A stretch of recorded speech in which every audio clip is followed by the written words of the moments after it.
Cool. This out of the way. Sorry. This is more for audio than anything.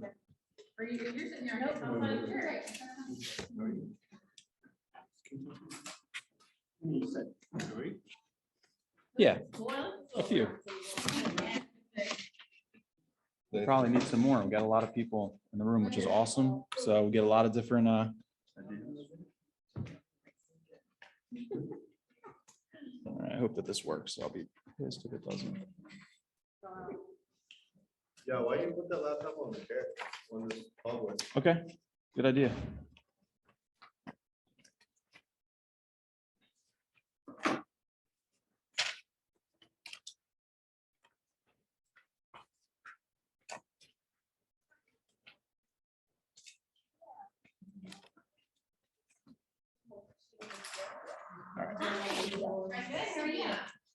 Hello.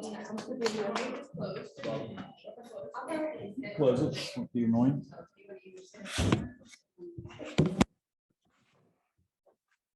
All right, this is good. So, agenda. This is like more of a mastermind, obviously, than a class, kind of like a master jam.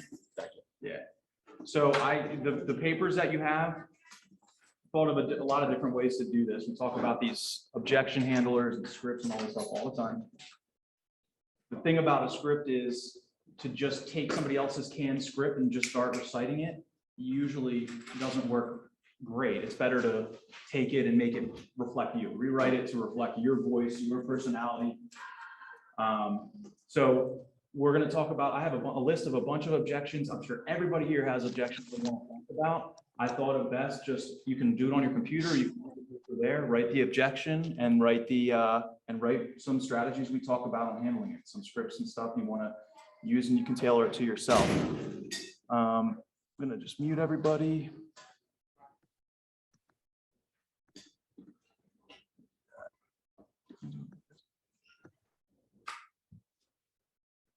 All right, cool. So I'm trying not to be the guy talking this whole time like usual. So who wants to start off with an objection? Let's go. I will. Yeah, yep. So we're trying to focus on listings, objections from why do I want to wait till the spring to list my house, to your commission's too high, to whatever you're going to ask now. Okay, so you want me to answer? What's your objection? Because I was trying to like get in a scenario. So if a client says that their commission is too much, give them points as to why you'll be a great fit, like sell yourself basically. So when I have objections and people tell me the commission is too high, I tell them, well, if you're going to list it by yourself on Zillow, you're going to get non-qualified buyers. I can bring you qualified buyers. Okay, that's a good one. That's a great one to start with. Your commission is too high. That's probably the most common objection that I get and have gotten. There's no inventory, I don't want to sell, I don't want to buy. Well, wait, let's still focus on Oh, we're 6%. doing yours. Yeah, Okay. yeah, let's still focus. I feel like there's so many different things we can talk about. Anybody want to go for? Go ahead. We mentioned this yesterday, Mhm. the pricing strategy. The We're pricing. kind of debating over the 1%, trying Yeah. to get 6%, and saying how we can increase the, I guess the sale that they would get in. I'm having a hard time Focusing explaining. on their bottom line. Yeah, the bottom line. So one, yeah, and I've used this. I do my best to not talk about the commission, and I focus on the bottom line. What do you owe? If I don't know that, I'm going to prepare a net sheet. I always bring a net sheet, right? And I want to focus on what you're going to walk away with as best I can. A lot of times sellers won't even question it if you do that. We get so stuck on that. Sometimes they're stuck on what they're going to walk away with. That's what's important, not what the commission is. You could charge it, if you're going to sell a home for $50,000 more and charge a 10% commission, I'm going to sell for $50,000 less and charge a 6%. I should sell with you. So yeah, that's a good way to do it. Anybody else want to talk about the high commission objection? I'm negotiating your commission if 6% is too high, maybe try to drop to 5. Yeah, so what are we doing about the 5% commission right now? What's everybody's thoughts on that? Like, nobody wants to walk away from a listing at 5% in this market. No. I feel like that's what we're competing with right now, not even the 6%. So we're competing with 5 and 4.5. So one thing that you can do, you're allowed to do this and you can do it, and it works really well if you show your clients. I'm looking at the whiteboard because I was thinking I could write it on there. But when you have a 6% commission, Sellers don't know how that works. They just see the 6%, right? But in reality, that 6% is split. Half is going to another agent, another broker is the way to explain it, and half is going to our broker.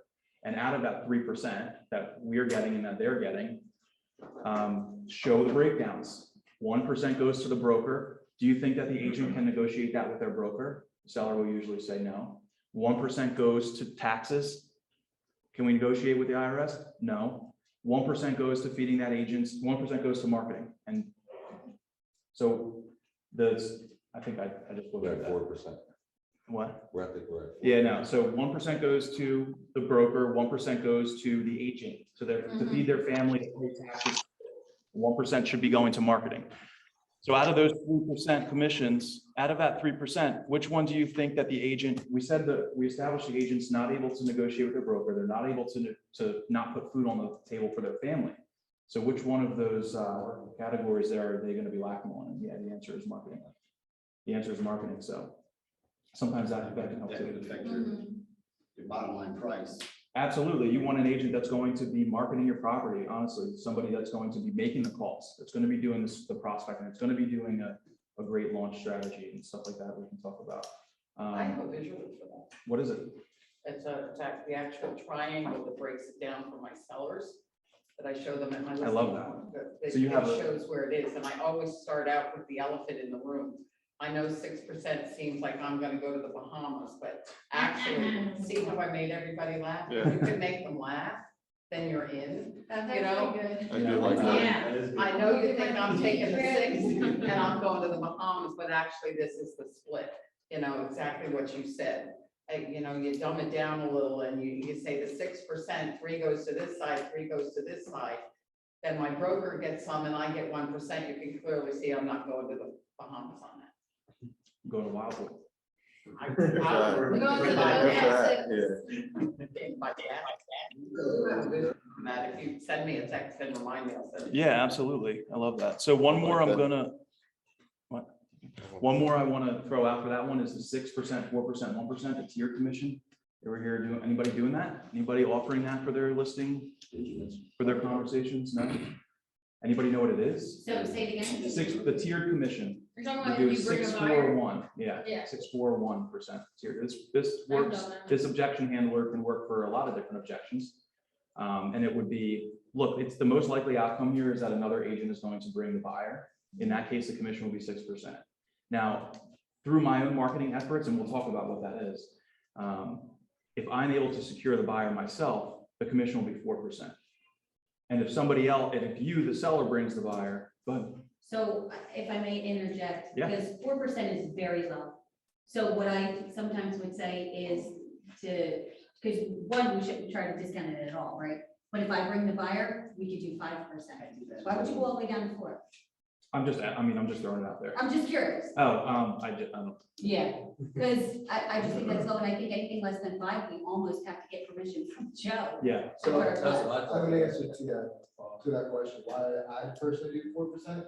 Because let's say you go in and you're telling them, if I bring a buyer, I'm bringing 4%, but if you know, another agent or another broker brings a buyer, I'm doing like 6%.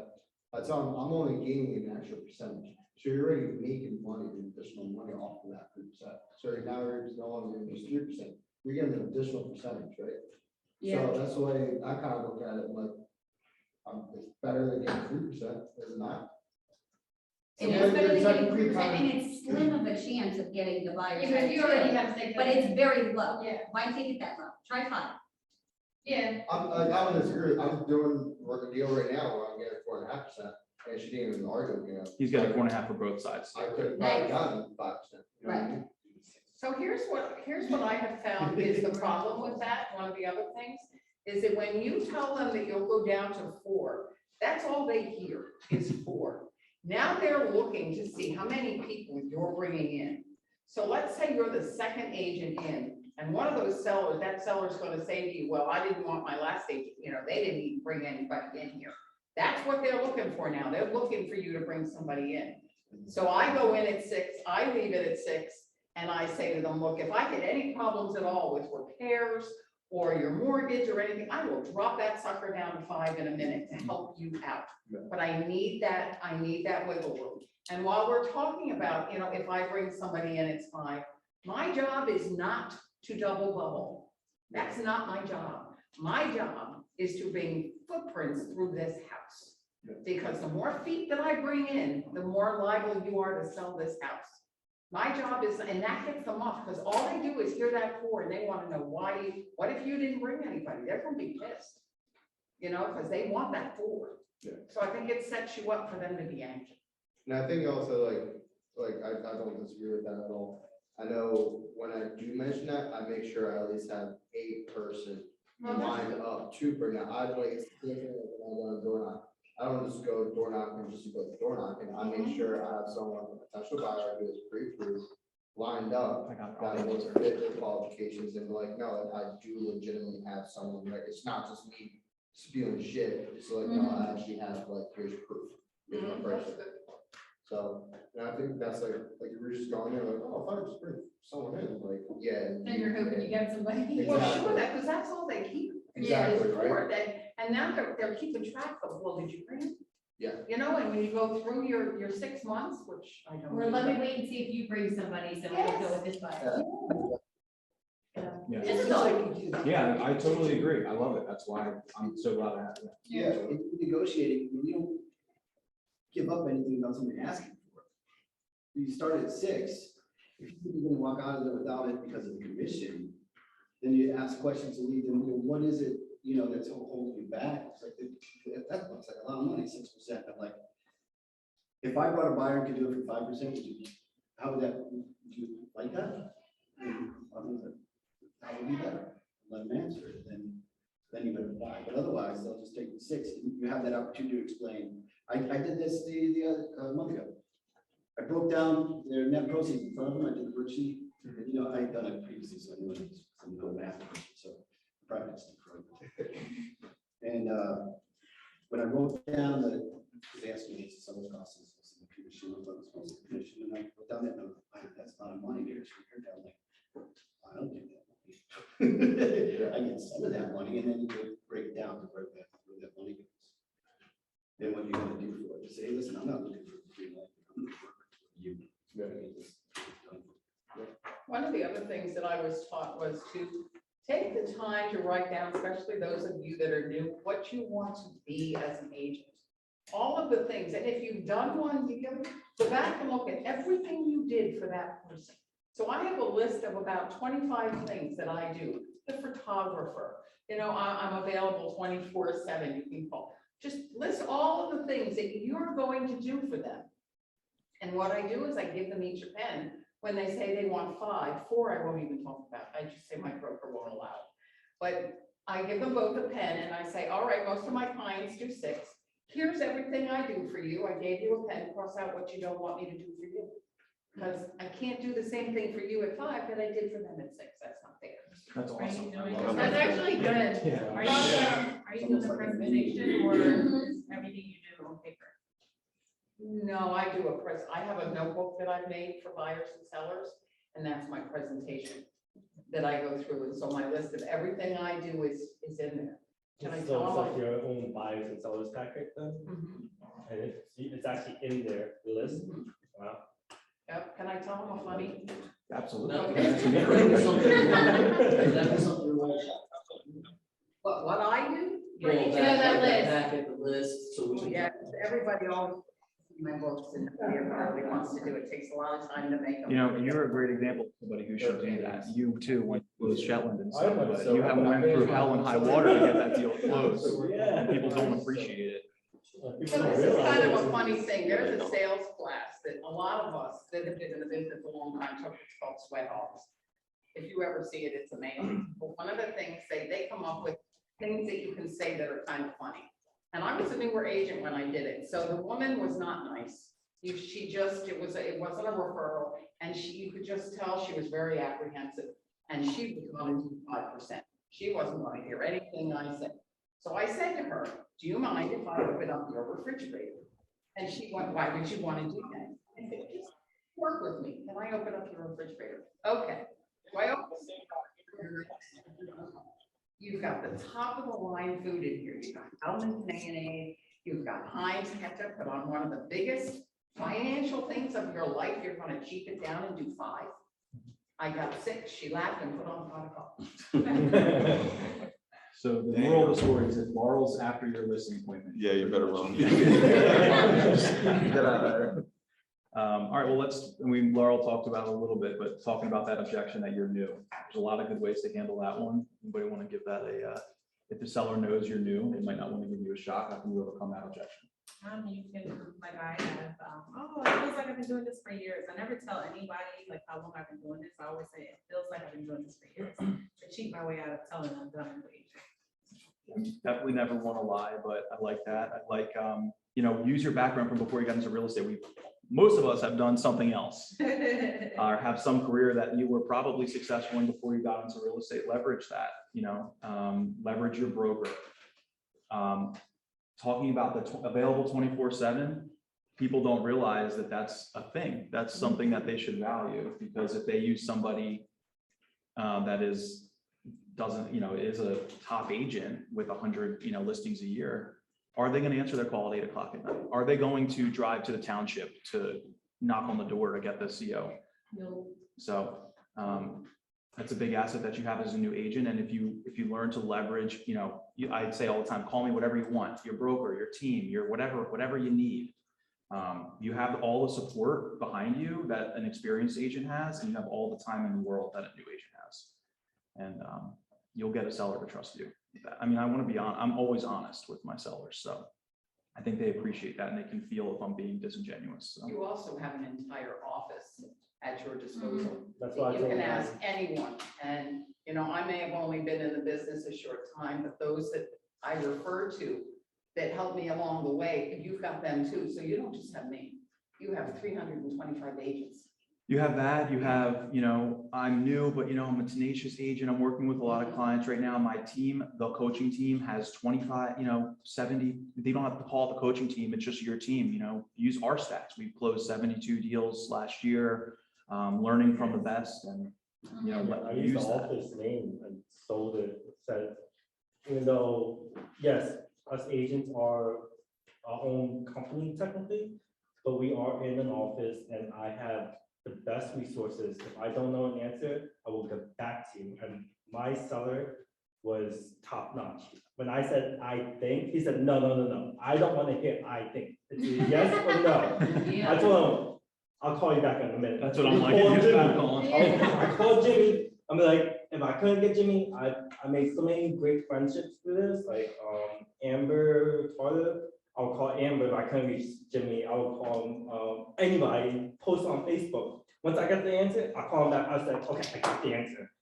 It is this. And he's like, okay, that's what I want to hear. And I was like, I told you from the beginning when I met you, you could pick any other agent, but you picked me, and I told you my office has my back through this whole process. From beginning to end, Jimmy was there, like even at the closing table, it almost fell apart, and Jimmy was like, I had COVID, that's right. yeah, and it was crazy because like one little aspect was the seller asked, does he need a patch hose? I asked him, I was like, do we need a patch hose? He's like, nah, it's okay. They came to the table and they're like, you left it in a mess. I was like, what do you mean I left it in a mess? I fixed stuff myself in that house for you, in my head. And he's like, yo, you have hose. I was like, you want some spackle? I'll buy you some spackle.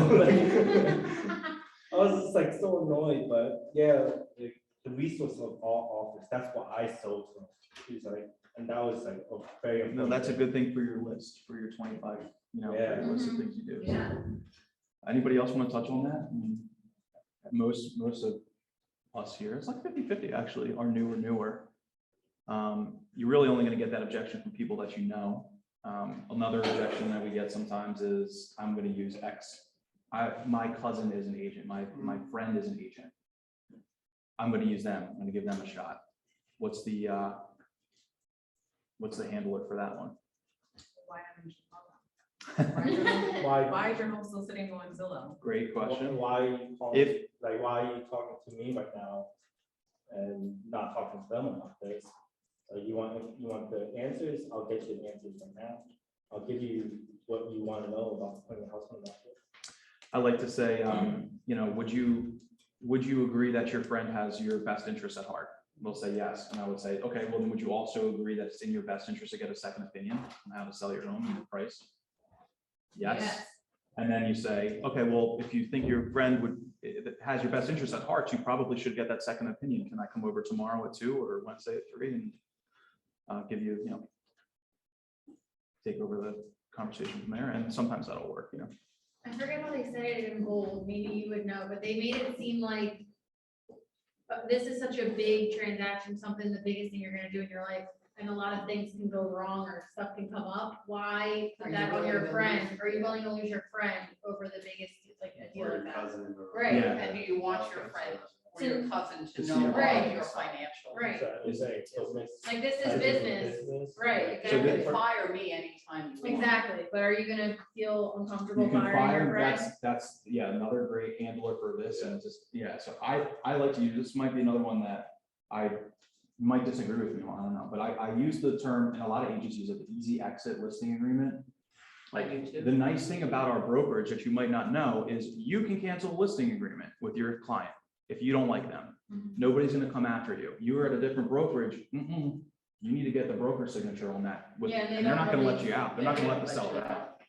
So death do you part. So when you're You're in saying a, on our side, if I don't like my seller. yeah, you have So control on would that. you, vice versa, put that out to them though, like? Yeah, I I do, tell them that. absolutely. I It's tell a them that. huge reason to use, you can fire me, if you're unhappy with my Yeah. services, you can fire me at any time. Release the listing. Yep, That's a good way too to get a 6-month listing, Yeah. being like, let's That- sign the that- 6 Because I months, didn't but think you about can, doing that. you can cancel it at any time. that's the biggest handler for that objections, and that's another common one. I want to give you a 1-month listing. So-and-so is going to do a 28-day, that's like the new thing. We're going to do a 28-day listing agreement. Okay, cool, but as we know, you got to remember, Bright will automatically expire your listing. There's no way, you're going to guarantee you need an extension if you get a 28-day or 30-day listing agreement signed. Because Bright will automatically expire even if it's pending. Yeah, I think too, that sellers are looking for people, they think we're all used car salespeople. And I think that they like it when you can be very honest, and honest maybe with humor. So when I have the thing you're gonna like about us, that you can cancel this contract anytime you want. You want me to rip it up tomorrow, I'll rip it up tomorrow. But understand that at some point in the process, that I'm not happy with, and I actually say this, and I'm not happy with you, I can also see that. And they laugh, but I'm serious. But it kind of, and they like that because I'm being you're like, very let's not honest. mess with Laura. All She's the in my money- fridge. Yeah. It's all You making a sandwich? I love that though. Yeah, it's so true. Yeah, so what else? What other objections? Anybody else want to throw one out? What's a good one for, there's no inventory, I don't wanna list again, I need to buy.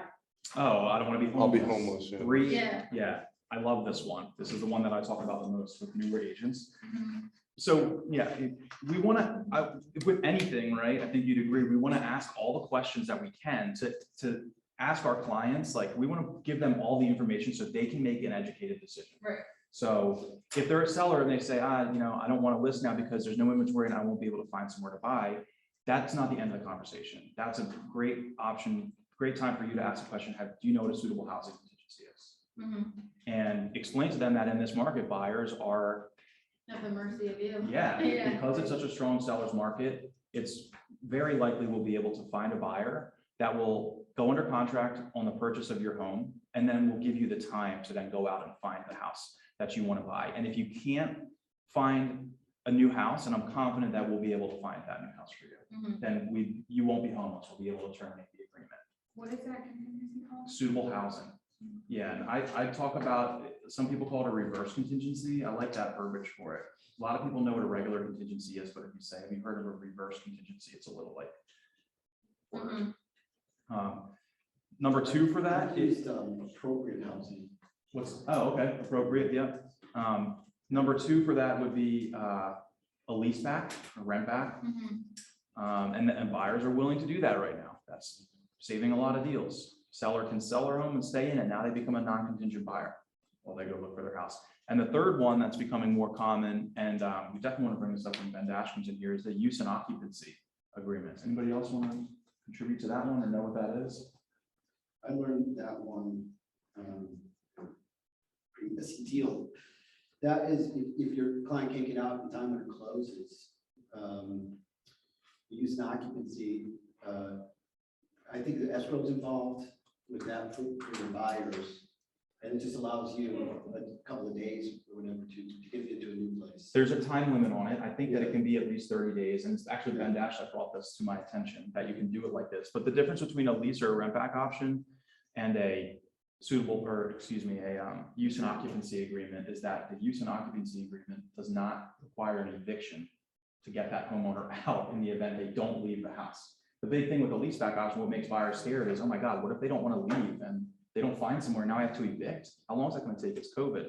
Well, the use and occupancy, according to Ben Dash, does not go by those rules the way that it's written. It's almost like a hotel or something. So if they have 30 days to get out of the house and they don't get out in that time, then It would just escrow like the mortgage payment. or whatever the Yeah. new buyers.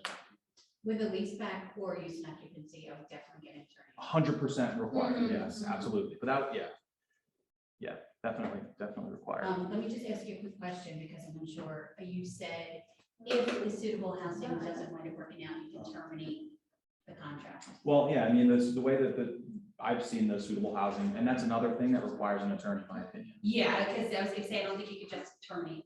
No, but it would give it would basically gives the option for the buyer to extend if they want to. So if the seller can't satisfy the suitable housing contingency in 30, 60 days, whatever you agree in your contract, and they say, sorry, buyer, we haven't found a house yet. We're trying, but we haven't found one yet. The buyer, after that time period, would be able to say, I'll keep waiting, or I don't want to wait anymore. And the buyer will get their escrow back and deal with all part. Also, another thing to keep in mind that we run into with the lease back, check with the mortgage lender that you're using. Typically, it's like be physically in the house within 60 days. Great point. So. So yeah, for primary residency, Yeah. yeah. Can you repeat that? So repeat like check in with your lender there. Represent the buyer. Typically, they have to occupy the house within like 60 days. So if you're doing a lease back and it's like 62 days, you might run into like some issues. So as long as it's like typically like 60 days and less, you usually clear, but always double check with the lender. Does a lender see, would the lender see your lease back? I mean, how would they know? I would have never wanted. Yeah, it's in the contract. And Well, also very upfront. Yeah. Because I'd rather not run into any issues. Yeah, I agree. Jimmy, they might send someone to, verify that, they. Yeah. moved. Yeah. Because insurance companies now are sending, Yes, That's they crazy. are. yeah, they're So sending somebody can people go in to verify, a month or 2 months later, at their house, and they have a chance to check before, they will check later. So it Gotcha. might be the same thing, me have received a letter, they wanted to move from the house. Yeah. All right, another objection? But there are options. The other thing is they could rent, right? So that seller could rent. What's that? We're moving family to the other. Right. Month to month Or there's rentals. a shore house, some people don't have to go stay there. I mean, we've literally had, and I say this to new agents and to sellers, we've had circumstances where sellers have gotten offers that are so compelling that they don't care that they're gonna be homeless anymore. They'll go stay at the Ritz for a few weeks. They don't care because they just got an offer that's 40,000 over the highest they ever thought they were gonna get. So, You've got your And month to everything month we- rentals in the area too. I Yeah. have a list of those that are in my seller book so that they know that they can do that. Everybody's got family somewhere. money, yeah, right, and bottom line can cure that objection sometimes. We'll give them a box and they can live on it. Yeah. So another one kind of in line with that is the I want to wait till spring. We're like right at the end of that right now, but that's an objection that we were getting a lot of, not getting as much anymore, but I want to wait till spring to list my home. That's probably a pretty easy one to overcome. There's a lot of good ways to overcome that one, but obviously there's no inventory right now. Yeah, more competition in spring. I like to say we want your home to be the obvious choice on the market. Like does that make sense to you? I always ask, like, does it make sense to you that we want your home to be the obvious choice on the market? And I'm like, yeah, obviously we want it to be the obvious choice. Well, right now it will be because there's no other choice. So if we wait until mid-March or what you think the spring market is, and that's a misconception that the spring market starts when the spring starts. There's a chance there's going to be competition. What I can tell you is right now today, February 4th, I did a search today within a half-a-mile radius of your home and there's nothing on the market. Zero. So who's going to be the obvious choice when we go on the market?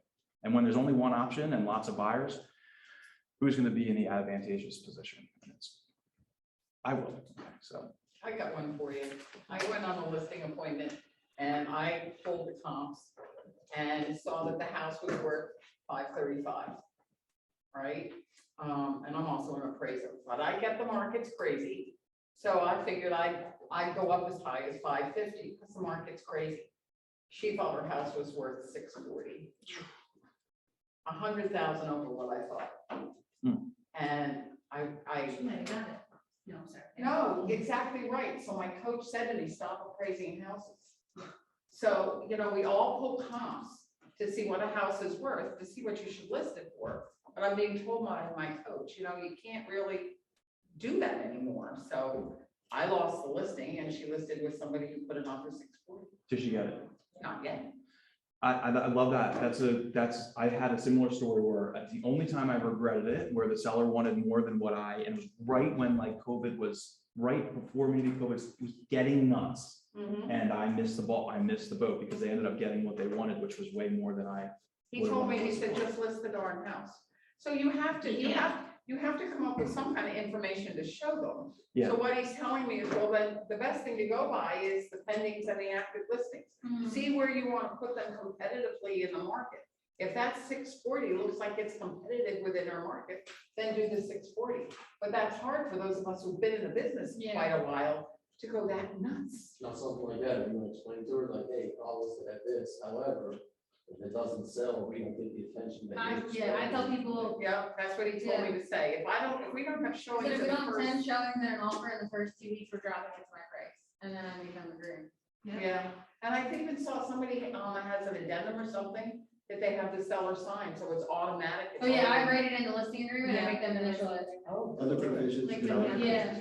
Just, Well, obviously you want. time. Just following up. I put 2 weeks. We don't have If anything. we don't have 10 showings and an offer in 2 weeks, we'll drop to this price and then the initial. I tell them too, I say, listen, my goal is to get you as much money for your house as we can to get you where you need to be. I'm not gonna be able to retire on this deal. The more money you sell for, the better for me. The goal is to get this done for you. And that's why I'm telling you this price. I'm telling you this price because we're gonna market it at a point where we're gonna attract multiple buyers. And I can't make any promises or guarantees, but what's happening right now is we're getting multiple people bidding a lot of money. And there's things that go over the list price. And the best way to do that is make it attractive. She didn't care. She wanted her 640. Well, I tell people too, yeah, you get multiple offers, why are you gonna put yourself above that threshold where you're not gonna write that? Just, I had it wasn't a client, it was a neighbor that called me upset 2 weeks ago. He in Cherry Hill, because we put our house on the contract, listed on the contract at 265, and I probably have to reduce the price. We ended up selling it 250, and he only got 325. He wanted to know why his listing was so less than ours, because he felt that his house was better, you know, he's on the property, all that. And I was in really tough position because it was another realtor, Kelle Williams, Cherry Hill. And, you know, I couldn't really hold that conversation for so long because I didn't want to, you know, be sued. But it was the thing that she was, you know, saying that when you come in, know your comps. And of course, she came with a, you know, an appraiser mentality. We come as a realtor, you know, and it's a little difference there. But I always I compromise, you know, a little bit at 10K over, because I know we can, especially this market. And that's what I told him. Say, I'm very aggressive when we're listing properties. And that's the only thing I can tell you. We were able, you know, how long you were in the market for. The first week you don't get any bites, you overprice. Tell you, we don't have any shows in 24 hours in this market, you overprice. Yeah, so Yes, you are. touching on that, one thing that I've done just over the past couple of years is I'll bring the showing time emails we get with like 6 week like fails, right? It's like we've had 40 offers and thank you. I'll print them and put them in my folder and anybody can see them. And then when we look at comps, if the seller objects to the price, I love to show them the house that was reduced, that was priced too high and reduced, and I say, look through my email for the showing time notification for the multiple offers and highest and best deadline. There isn't one. Just Because another thing that I want to add, That's good. know exactly what you're saying. Yeah. Okay, know all the houses, understand why this one sold. Trying to find out how much is with contractors, right? Contact, say, hey, how much is to put a new kitchen on? And understand that's why the listing, you know, it has $30,000 more than the other one, because that kitchen is brand new. The bathroom is brand new. You know, they have a new line in the pool. All those additions, they come back, and then you explain to yourself, well, you know, that's what we had our guy, because he was like, why are you listing my property with 365 and that property is 390? Yeah. With the same square footage. And I was like, yes, but look, he has a brand new kitchen. He has a brand new bathroom. You don't. That's simple. I was like, oh, I see it. Yeah. It's like, you understand? Yeah, with that objection that the seller doesn't agree with your list price, I feel like that's a really common one, and that's it. Like you've got to be confident. I know I'm confident in my analysis because I do it myself. And so when I'm talking about it, I'm able to give that range, and everybody, you know, has seen my CMA class. So however you go about showing the seller what you think their value is, you got to be able to back it, like what Wallace said. And I think that giving a range is really important, and explaining why and how are we going to be the obvious choice in this range, and then having that 2-week conversation. If they want to price higher, I'll take the listing if you agree to reduce it within 2 weeks. But I want to have told you up front that I don't agree with it. Because 2 weeks from now, I don't want you calling, screaming at me at 10 o'clock at night that you're trying to retire and I promised you X and didn't deliver. See, that neighbor, he was crying on the phone. He was really crying. He was like, I got screwed, you know, by this agent. And he was like, you know, I can't even speak anymore on the phone. I was like, oh my God, what's happening here? But that's the whole thing. It left a little, you know, aftertaste in his mouth, because he thought that he really lost money. And for us to have a client that thinks that he lost money, that's bad. Because he was bad mouthing another fellow, you know, from Kelle. Yeah. And I was like, dude, there's nothing I can do. You closed, when did you close? No, I closed today. And he was like that, I lost money. So I'm kind of like thinking of like, so, where was I? Your objection? No, oh, okay, yeah. So for example, I'm going on a listing tomorrow, morning. And I spoke to Laura about it. I spoke to her about it, just kind of get like ideas. And I have an idea what I'm gonna list it for, and I know that there's literally 2 houses on the market right now around the area that have been listed previously in the last 2 years or whatever. And they've expired, and pretty much the price I'm gonna list it for is, or I'm thinking about listing it for, is the same price they purchased it for. So it's like having that conversation, hey, I know you're probably expecting me to list it more than you purchased it for, but you bought it back in 2005 during the spike of real estate. It's kind of circled back around, full 360, and we're looking at the same price. What if you show them comps from last year? I don't know what. And I was telling Laurel, what I've been doing is like, we bring our net seller sheet, we bring out the comps. Personally, I'm someone who like, I need to see it physically done in front of me. I bring my laptop, I connect to my hotspot, and I'm like, I'm gonna show you exactly what I did at home to get this number. Here are the comps. You can look at these two particular listings. 690 and 899. This is not the first time nor the second time I'm trying to sell it at this price. It's been on the market for what, 30 days now, and it's still like active in today's market. That means you're overpriced. But I'm doing it all right in front of them, so that way they're like, oh, okay, it's not bullshit. Like he's actually doing And it. the other thing we talked about was to say to them, you're lucky that the market has appreciated this much. Right. Yeah. Because Most if it people have to bring hadn't, the I'd check. be telling you how much you have to get them a check to bring the settlement. So you're very lucky. You're gonna come out, maybe we will go over, but you're not gonna have to bring a check this time. Yeah, that's why, like, if you could find an order from a year or two ago, you'll see that it's 10% less or 20% less than where it is now.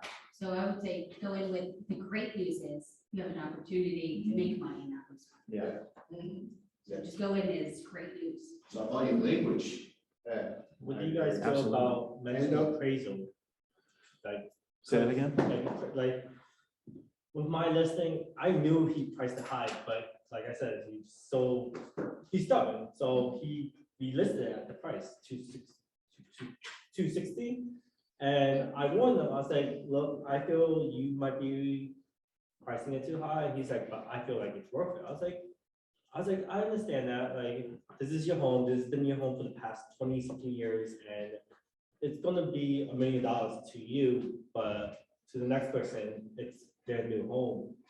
And I warned him, I was like, we also have to look about the comps around the house, and yours is kind of higher than a lot of them. And I warned him, I was like, and if we deal with if we don't have a cash buyer, an appraiser is gonna come in, what's gonna happen when it appraises low?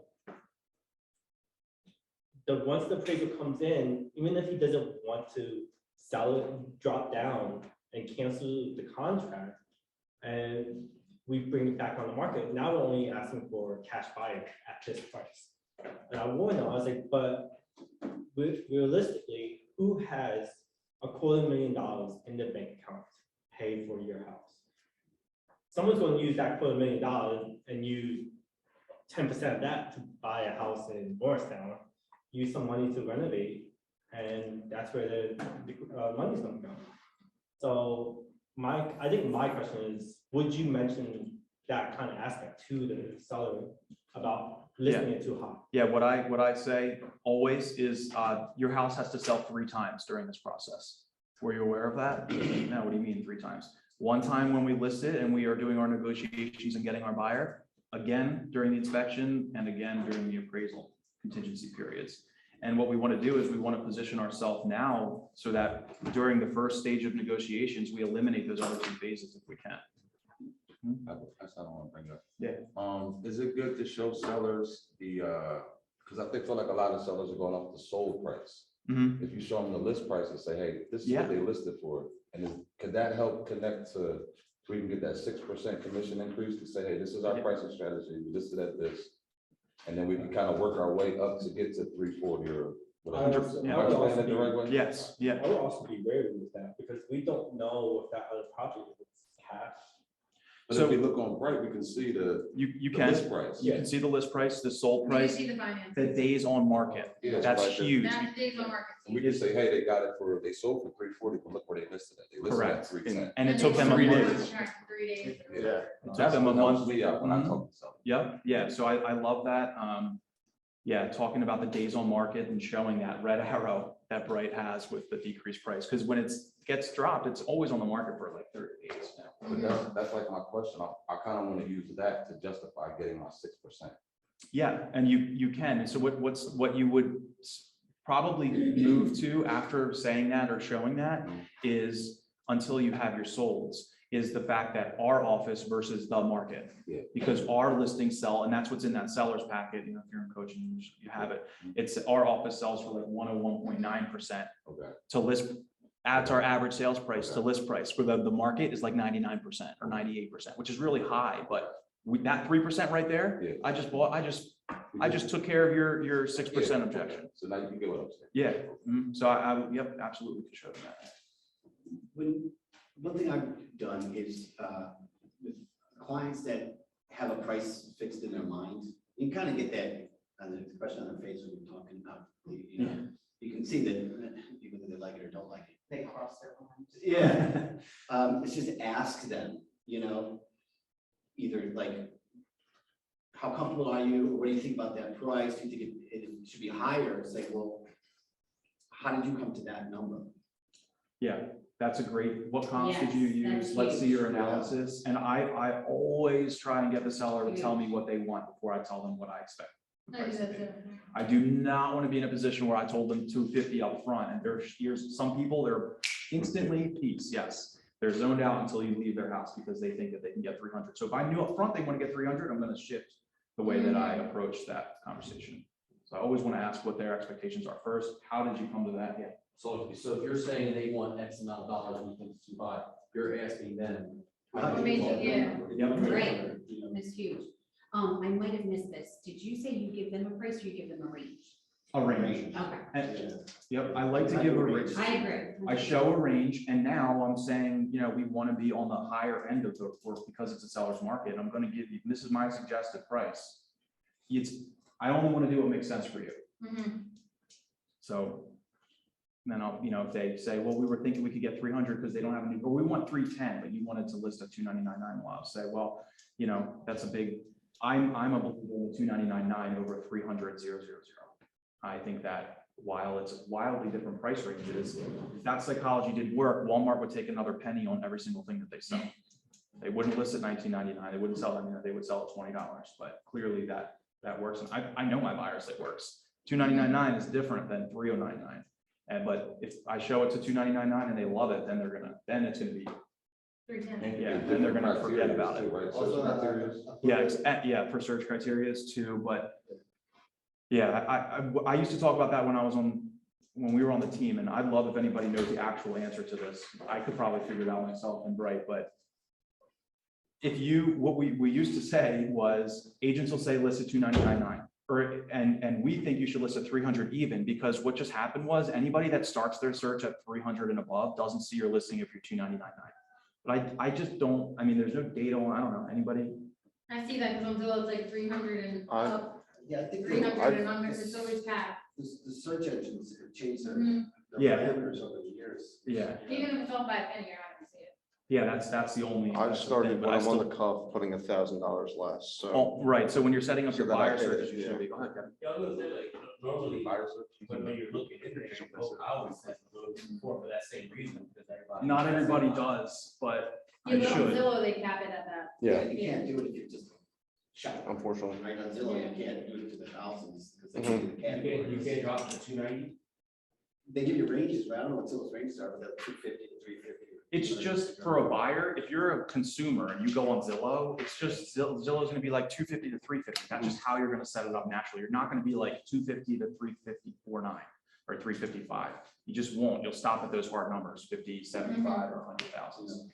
That's why I always gear more towards them, but it's just, you know. Well, looking in at the Homestat app, which is powered by Bright, it goes 0 to, like, my default is 0 to 250 right now. Yeah, exactly.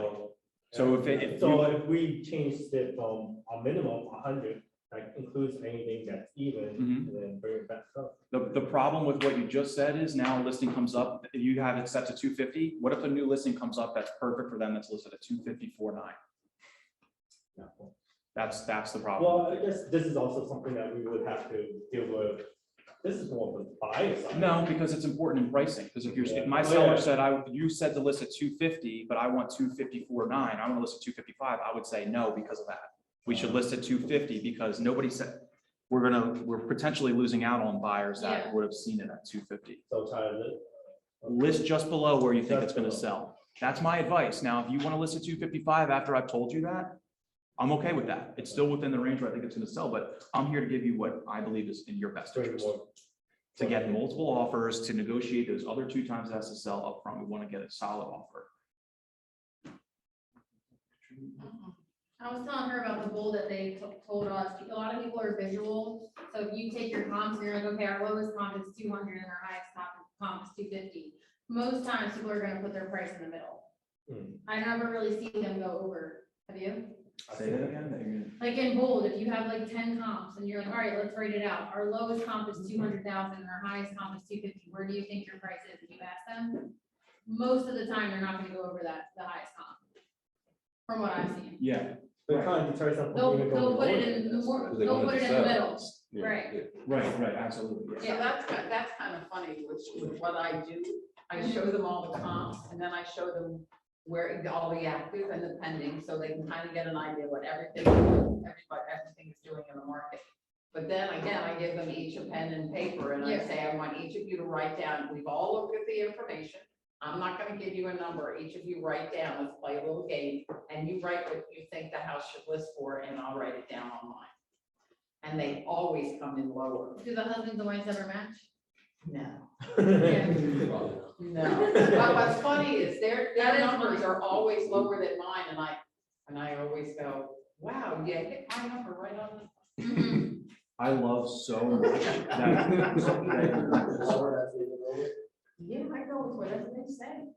If they said it's lower than what I think I would listen. They don't You know, ask to we have see no it? problem now. I got They no don't ask to problem. see your number, No, they or it's never- just in your head? No, I write it down before I go to the listing. It's written on the back of the tax record. But nobody's ever asked to see I it. mean, the idea of sitting at that kitchen table and giving them the pen and being like, let's do this. I love it. It's so I will bring up funny. Jimmy's video on CMA, like, hey, let's do this, like, this is how I was. Phone a friend. Awesome. Like, here's your homework assignment.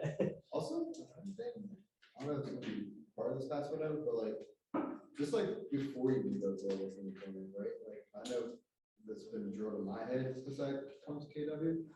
As soon as you get off that phone call and say, all right, thank you so much for taking time to meet me, I look forward to meeting you on like X day, send like a thank you card. Mhm. And then like, depending on the list point, right, if you're comfortable with this, go and get like a little $10 gift card and attach it to that thank you card. Go get breakfast on the way here. I'm sure you're gonna have to have lunch at some point throughout the day or throughout the week. Go to Wawa, go get this, and like, just that little touch, so that way, like, when you're on that list appointment, hey, you can call me anytime. They're like, all right, so obviously the thing in hospitality industry, I'm available every time. And on top of that, he already, like, before I made it to the appointment, he obviously showed, or like, they're serious about this, or they're gonna take me serious. I'm not just another fly on the wall that they're gonna swat away at the end of the night, Mhm. type of thing. Like, Alex, what do you do for this? What? I mean, you do anything like that? So I love the I dropping do- stuff off. Yeah, I Do mean, you- I do a thank you card after I speak on the phone, looking forward to meeting with you, on this date. I try not to call anymore on my way there. Once I set the date, I show up because that gives them an out to be like, oh, actually, I got canceled. One thing I started is I should say to people, the agents, but I've never used this in my business, but maybe somebody else has or could use it, is what's one thing we could talk about that's gonna make you not wanna miss this meeting? Okay, we're confirmed for 2 o'clock on Wednesday. Awesome. What's one thing, so I'm prepared, that you wanna know that's going to make you not wanna miss this appointment? Okay, that's what it is. Awesome. So I'll make sure that I come prepared to talk about that. And I know you're busy and I'm busy, so just you'll make sure to let me know if anything comes up and you need to change our plan. One of the things that I was taught when I started, and she said to me, when you go to a friend's house for dinner, you normally take a bottle of wine or something. This is no different when you go to your friend's house. Kind of follows your thank you card thing. I always take something that might be flowers from Produce Junction in a vase with my card tied on. Will now be the centerpiece, so if they're gonna interview other agents, they'll see it there. Sometimes I'll bake cookies when I make phone calls. I'll say, look, if you come in this day or this day, I'll bring the cookies you put on the coffee, and I guarantee they'll be warm when I get there. And they're okay, sure. Or I stop and get muffins, something, and I go with something. Mhm. If I'm doing Popeyes, like those adorable Valentine's, Yeah. dishes, oh my God, I would go in with those. If I'm giving out Girl Scout cookies, those thanks a lot, I would go, thanks a lot for having me. Yeah. But I always go in with something. Love it. it's those little, it's just like, all right, they did something different that. Right, so that's one I wanted to make sure we touched on. So nice when we don't have competition, but a lot of times we do, especially now. So how do you overcome that objection? What do you do that's different? I talked to 20 agents or 3 agents or my cousin. What do you do that's different? If I asked you that, could you answer that question? Do you have something that could ready to Give go? you my undivided attention. Okay, that's good. That's good. Love it. What else? What did you say? What do you do that's different? My attention, I know what you do that's different. Every visitor. Yeah. It also comes down to marketing. I'm very upfront with Yeah. like my prices. I'm like, listen, I know I'm not gonna take a photo of myself when I hire a professional because they're professionals. I want to tackle what doesn't mean how to edit photos correctly. Like I spent $500 on photos and video, and I blast that on every social media platform that I know, and I have people share. So not only are we getting like tons of views on my personal page, but my friends share it, and then it's a trickle effect. Yeah, and so launch strategy. So I want to read this story. I've told this before, but it's not something that I feel like you can explain to the seller, but sometimes I feel like we forget because we learn so much. We are the ones like with the knowledge and our clients don't know anything. And so this is the story is This big cargo ship. This big cargo ship breaks down in the ocean, right? And the ship's owner tried one expert after another. I always butcher it, so I'm reading it from online, but none of them could figure out how to fix the engine. So they brought in an old man who had been fixing ships since he was young. He carried a large bag of tools with him, and when he arrived, he immediately went to work. He inspected the engine very carefully, top to bottom. Two of the ship's owners were there watching this man, hoping he would know what to do. After looking things over, the man reached into a bag and pulled out a small hammer. He gently tapped something. Instantly, the engine lurched into life. He carefully put his hammer away, and the engine was fixed. A week later, the owners received a bill from the old man for $10,000. They said, "What? How, you did nothing." So they wrote back and said, "Please send us an itemized bill." And he said, "Tapping with the hammer, $2. Knowing where to tap, $9,900. That's good. Yeah, so, think about that. These little strategies that we learn here as agents are worth the $9,908 and worth the extra percent. So the launch strategy, the open houses. Yeah, absolutely. Right, it's also a good story to put into your presentation. Yeah. Even Usain Bolt. That is a good story. Even Usain Bolt said, he's like, I trained 12 years, 14 years of my life to run sevens. And that's what a lot of people forget. Right. And we forget. I forget it. And then I'm like, geez, I just typed out like a 12-page step-by-step guide to do X. I'm like, we do learn this stuff. We just kind of forget it gets buried. So the launch strategy is important. And another objection that came, and I haven't quite figured out how to handle it, is, so the interest rate popped up again, and if you have a buyer that's kind of, it margins with their purchasing power, or a few $100 a month, could just take them out and take them home. yeah. And they come back with, or more than they think, right? Yeah. They're scared, 3.5%, 4%, or 2%, whatever, or raise. And she says, well, and they start sending you houses that aren't what you were looking for, because now they're lowering their price point and settling. And you're thinking about them, you're like, this isn't, you know what I mean? It's not for you. You don't have to worry about this. She's like, well, we're gonna wait, we figure we'll do something small like this until the market settles down. Okay. And I want to say the market's gonna settle down. Okay, so they've shifted what they're looking for because they can't find what they want and rates are going up. They're afraid they can't find it. They're afraid they can't find it. Okay. Yeah. And so these are buyers. Okay. Yeah. With the house under contract. Ooh, okay, interesting. Yeah. Have you had the rate conversation with them? Like a little bit. I as soon as she said that, I got in touch with her mortgage lender. Okay. I said, could you please do me a favor and call her, because the rates have creeped up a little bit, and she's a little worried. She's not gonna afford this price. She wants to drop it down. So it's $1,000 For budget. For budget. And that came back well, but she's still, I think, somewhere in her head, she's still looking. I mean, yeah, if you haven't had that conversation, like what the effects of 1% change in interest rate will do over the course of I would ask if they're downsizing. Okay, so how long, Mr. Buyer, how long do you think you're going to live in this new house you're buying? Right. How long? Do you know? And How long do you live there? Yeah, I mean, they like the long term. Long term, okay, 15 plus years or no? Yeah, 10 Okay, plus. so then we really need to we should be more focused on the interest rate, because that is fixed for 30 years. The market changes every day. And your house could go down 10% in value, come up 10% in value, and that's not going to affect you. But if we wait a year and you buy the house for $30,000 less, you're going to end up costing yourself $50,000 or more in interest over the course of you living there. So really, it makes. That's what I gotta figure out. So someone mentioned how to break down that loan. Go look up an amortization schedule. You can figure it out. Googleable. All right, guys, it's 2 o'clock. I don't want to keep us respectful of everybody's time. I was enjoying it. Yeah, it's great. I don't want to leave. To be honest. Oh, yeah. So listen, this is a 3-part series. So yeah, we're gonna come back next week. We're gonna go over. Just watch out for me, because I want to go over what our topics are going to be. Next week, we're going to do like presentation maybe, and paper, like marketing, paperwork, that kind of stuff. And then the last class will be like, let's do the command, like the listing. How often So do we you don't feel like we need do it. this?